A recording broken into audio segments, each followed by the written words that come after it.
En el capítulo de hoy hablo sobre la ira. ¿Qué estilos de respuesta existen? ¿Cuál es el tuyo? ¿Y cómo puedes empezar a transformarla en el tipo de respuesta adecuada?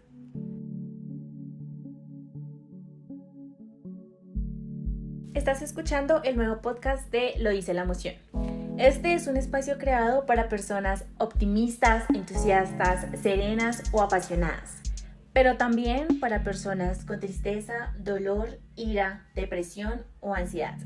Soy Andrea Beltrán y en este podcast hablamos del impacto de las emociones en todo, absolutamente todo lo que hacemos en el día a día. Cuestionamos por qué reaccionamos de ciertas formas, qué esquemas mentales rigen nuestros comportamientos, cómo podemos llegar a tener un equilibrio en el caos y lograr vivir en armonía con aquellos que queremos y no queremos tanto. Acá no lo digo yo, lo dice la emoción. Hola, bienvenidos a un nuevo capítulo de Lo dice la emoción. Mi nombre es Andrea, yo soy estudiante de psicología y mi objetivo con este proyecto es promover la importancia de la educación en regulación emocional.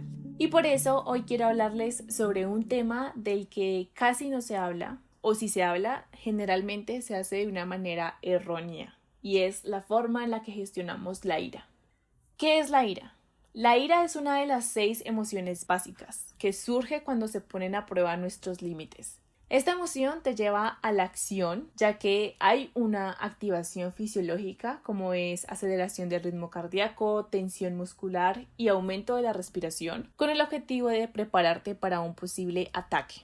Y aunque es una respuesta que genera malestar, es muy necesaria porque sin ella no tendrías la forma real de proteger tus límites ante un ataque.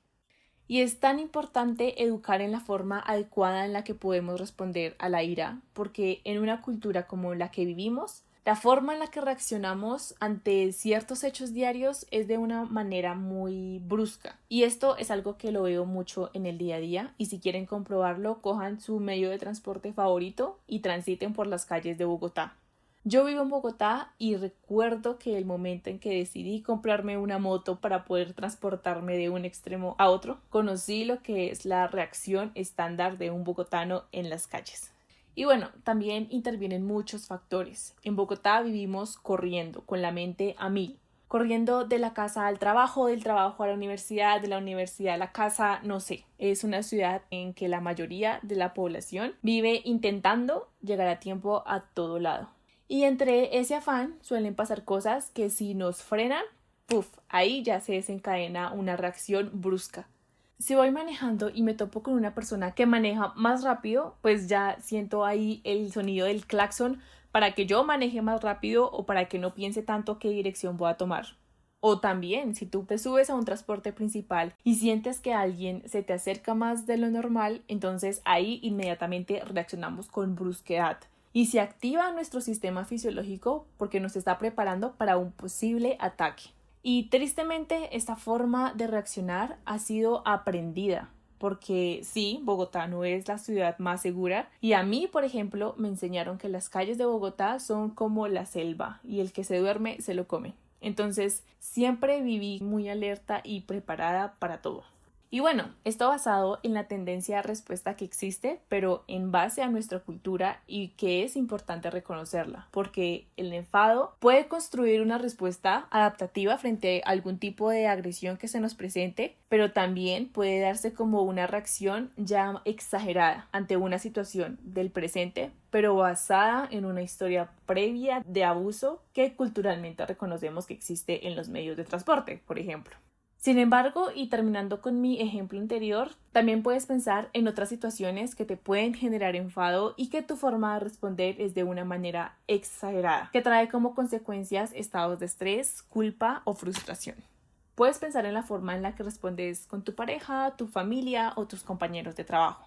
Existen 3 estilos o formas de responder ante la ira, que son la forma pasiva, la forma asertiva y la forma explosiva, también conocidas como ira interna, ira externa y el control de la ira. La idea es que con esta información reconozcas qué estilo de respuesta tienes y si es o no favorable para ti y para tus relaciones. La ira interna o pasiva consiste en que la persona que experimenta un sentimiento intenso de irritación, furia o enojo tiende más a suprimir esos sentimientos que a expresarlos, ya sea verbal o físicamente. Son esas personas que aguantan y aguantan y aguantan hasta que llegan a un punto donde terminan explotando o implosionando, es decir, explotando hacia adentro, lo que genera un daño gravísimo en la persona, como desarrollar cuadros de ansiedad y angustia. ¿Cómo se ve esta persona a nivel verbal?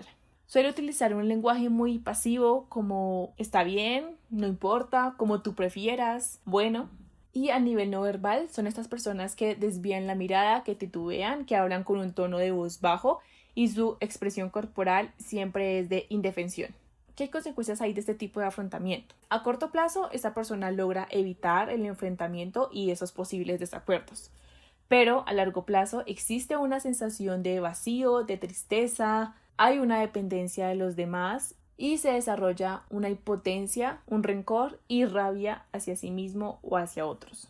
Cuando se utiliza la ira externa o la ira explosiva como estilo de afrontamiento, la persona que experimenta los sentimientos de enfado los manifiesta a través de conductas agresivas, ya sean verbales o físicas, y van dirigidas hacia otras personas o también hacia objetos del ambiente. Son esas personas que no tienen ningún tipo de tolerancia y ante cualquier cosa que pase se ponen a la defensiva y su respuesta es de explosión agresiva.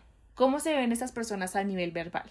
Estas personas suelen atribuir sus palabras en segunda persona, como por tu culpa, o eres tú, o pareces, o deberías, o tienes que. Siempre hacen este tipo de verbalizaciones negativas hacia la otra persona y esas anotaciones están llenas de sarcasmo y humillación. Al final, esas personas invalidan los sentimientos del otro.